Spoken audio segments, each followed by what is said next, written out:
Murray, the F1 website says that statistically Michael Schumacher is the greatest driver. Do you regard him as the greatest? Well, it's contentious and it's difficult to prove one way or the other. In fact, it's impossible to prove because you can't really accurately compare drivers of one generation with drivers of another. They've driven in different cars on different circuits to different regulations at different times altogether.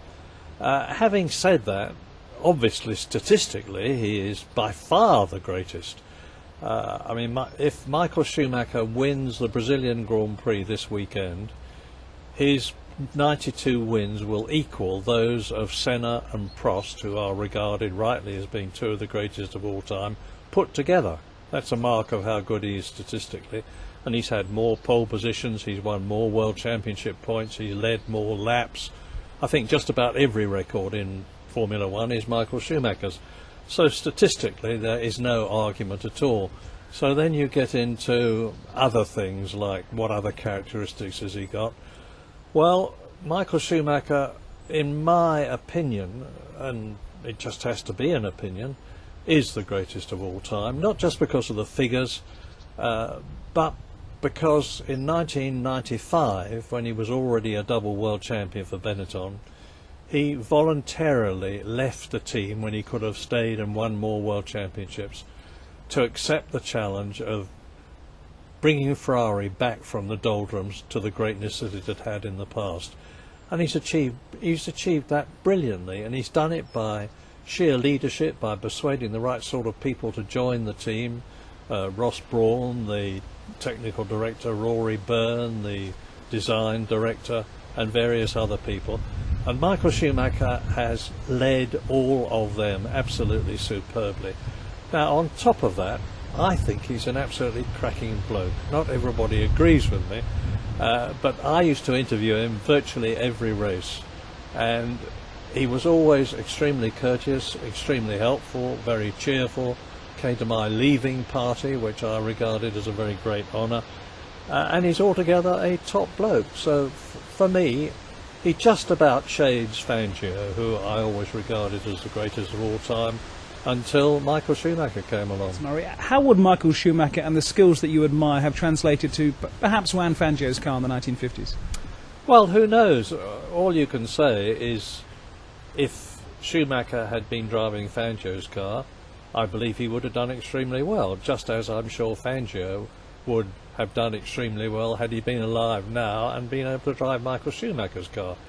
I think the top drivers of their decades are virtually interchangeable. They're great people, they've got all the characteristics that are needed to become world champions and to stay there, and you can translate those talents from one generation to another. So I'm sure that if you put him in a Lotus, or if you put him in a Maserati, or you put him in one of the early Ferraris or a Van Wall, that would have been good to see. If you put him in a Van Wall, he would have been a winner. So we know you can't really compare Michael Schumacher to Lewis Hamilton as a greatest driver, because there were different eras. There was a crossover, but different phases. But people are always wanting to sort of look at how the certain generations compare. How would you respond to the general public on that? Well, I think that's a difficult one. But I mean, Michael in his time, and I raced against him. I was in the same team. He was teammate. Yeah, he was special, and he was motivated, and he was fit, and I think he was very fast, and the same with Lewis. But I think not, that you not really can, who's the better one, or would you say who had more luck to drive the fastest car at that time? Both had, Yeah. I think Michael created it more towards his liking, He took the people from Benetton to Ferrari, so it was basically a little bit the same team. And I think with Lewis, I mean, he made the right call to go to Mercedes at the right time. Nobody thought beforehand that he was winning 6 titles with them. And I think he's absolutely top driver, but he also had the top material. 98 pole positions, 95 wins, 7 world championships. Now these are the stats of a Formula One legend. Lewis Hamilton, for all intents and purposes, is a Formula One legend. After signing an extension to his contract for another year in Formula One, Hamilton is primed to break one last record that would make him the winningest driver in the history of the sport. Tied at 7 World Championships, winning champion mean Lewis Hamilton will overtake Michael Schumacher to become the most successful driver in the history of the sport. But will it make him the greatest of all time? In the eyes of many, sometimes statistics can be misleading in Formula One.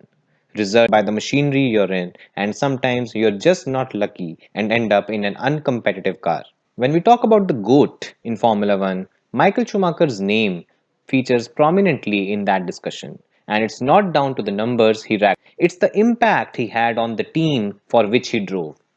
In this piece, let's have a look at 5 reasons why Lewis Hamilton will not be considered the GOAT in Formula One when compared to Michael Schumacher. Okay, now let's keep one thing in mind. Here, when we are talking about Michael Schumacher's career, we are talking about his career till 2006, when he first retired from the sport with Ferrari.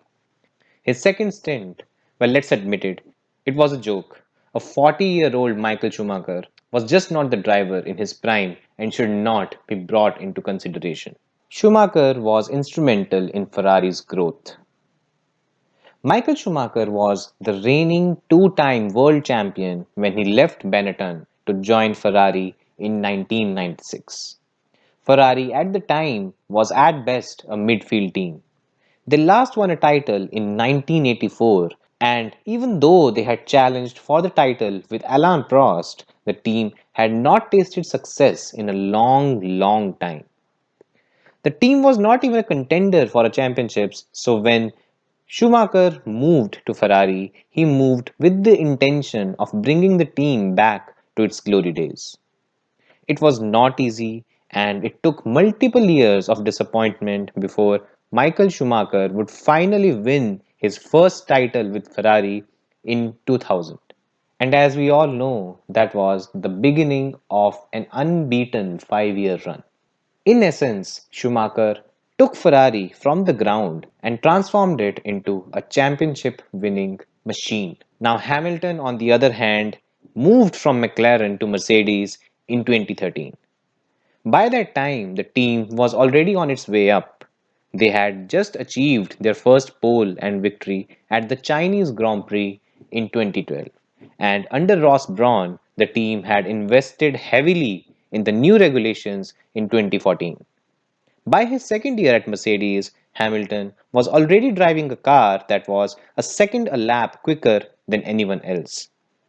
Now, if you compare the multiple years of toll that Schumacher put in to make Ferrari a front running team as compared to Lewis Hamilton just becoming a part of a transformation, you can see how much of an impact Michael Schumacher had as compared to Lewis Hamilton. Schumacher was the undisputed best driver on the grid throughout his career. Michael Schumacher began his career in 1992, and by the time 1993 had rolled on, Schumacher had already made waves around the paddock with his speed and ability to drive any type of car in any type of situation. Schumacher was driving in the company of Ayrton Senna and Alain Prost, and even then he stood out. By 1994, with Alain Prost retiring and Ayrton Senna's untimely death, Michael Schumacher would become the undisputed best driver on the grid. From 1994 to 2006, the year he retired with Ferrari, Michael Schumacher remained the gold standard for driving in Formula One. Sure, there were some new talents like Kimi Raikkonen, Fernando Alonso, or a one Pablo Montoya that would outshine him once in a while, but over the course of a season, Schumacher was always considered the best driver on the grid. Hamilton, on the other hand, was considered amongst the best drivers on the grid ever since he debuted in 2007. But with Fernando Alonso and Sebastian Vettel putting together some great performances, it was hard to pick one out of these three at the time. It wasn't until 2014, when Hamilton had a car with a significant pace advantage, that he would start separating himself from the pack, as Alonso, on his part, struggled with McLaren, while Vettel was never able to find a new home at Ferrari. Lewis Hamilton has lost to his teammate in the same car. Okay, just a question. Can you be considered the GOAT if at some point in time you were beaten by your own teammate in the same car? Let's be honest, Lewis Hamilton has had a fantastic career. He was promoted to Formula One against the reigning two-time world champion Fernando Alonso and beat him in his rookie year. That's the stuff legends are made of. But then somewhere down the line, Lewis Hamilton would lose out to his teammate Jenson Button in the drivers' standings for the 2011 season. In fact, during their time together across 3 seasons from 2010 to 2012, Button would outscore Hamilton by 272 to 657 points. How good is Jenson Button? He's a world champion in his own right. So, Hamilton didn't lose to a perennial midfielder, and there's no shame in that. Something similar, however, would happen in 2016 when Lewis lost the title to Nico Rosberg. Again, Nico Rosberg is not a bad driver by any means. But when you are in the reckoning to be the GOAT, you can't be losing to drivers driving the same car. In Formula One, the first person you have to beat is your teammate. And if you can't even do that, how can you be put in the category of the greatest of all time? Sure, at this point in time, there can be an argument against Michael Schumacher as well, that he never had a teammate as competitive as Jenson Button or Nico Rosberg. But then, whoever teamed up alongside him was dominated and never stood a chance. Michael Schumacher was the undisputed Rennmeister. When you talk about Michael Schumacher and the best races he ever drove, you talk about the wet races in Barcelona in 1996, you talk about his scintillating performance before he crashed in the rain at Spa in 1998, and many others where he would use the rain to mask the incapabilities of the car and dominate the field. One of the true measures of a driver's natural talent is how he drives in the rain. Michael Schumacher, throughout his career, was the standout driver in the rain with no one coming close to him. Lewis, to his credit, has some sensational wet weather victories on his resume.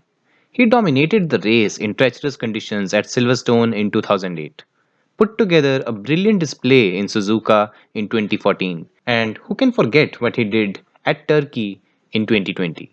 But at the same time, Hamilton has had his fair share of bad wet weather races, be it Australian GP 2010, Canadian GP 2011, where he crashed into his teammate, or multiple races where his teammate Jenson Button would eventually win the race while Hamilton would trail behind. Sure, Hamilton has won multiple wet weather races throughout his career, but let's be fair, he's had some really bad ones as well. Hamilton hasn't had much competition in his title triumphs.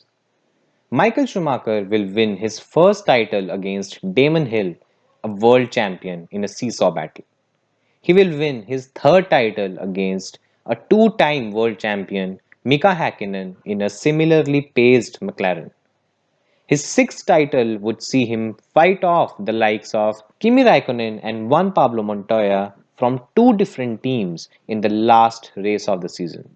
You compare this with Lewis Hamilton, who barely won his first title against Felipe Massa on the last lap of the season in a similarly paced Ferrari. Hamilton's second and third title triumphs were against Nico Rosberg, and the rest of his championship victories saw him dominate with a much faster car. Sure, even for argument's sake, if we consider Ferrari in 2018 to be a competitive adversary for Mercedes, looking at the facts would point otherwise, as Mercedes scored 13 out of 21 pole positions and won 11 out of 21 races in 2018. Looking at the facts, you can clearly say that Mercedes was in a class of their own in 2018 as well. Now, if you have to fairly compare the competitors, Felipe Massa and Nico Rosberg just do not fare that well against Mika Hakkinen, Damon Hill, Kimi Raikkonen, and Juan Pablo Montoya. The competition that Michael Schumacher had to fight to win his titles was much harder than Hamilton has had to contend with during his championship winning years. After looking at these points, it's tough to call Hamilton the GOAT. You can't be the GOAT if you were outscored by your teammates, or if the only time you were considered the best driver on the grid coincided with you driving the best car. Lewis Hamilton is the winningest driver in the history of Formula One and would go down as one of the greatest to ever do it. But the GOAT? Looking back, it's hard to take the title away from Michael Schumacher and give it to Lewis Hamilton. Now, these were my views. Do share what you guys think in the comment section. Please like, share, and subscribe the video. Thanks for watching.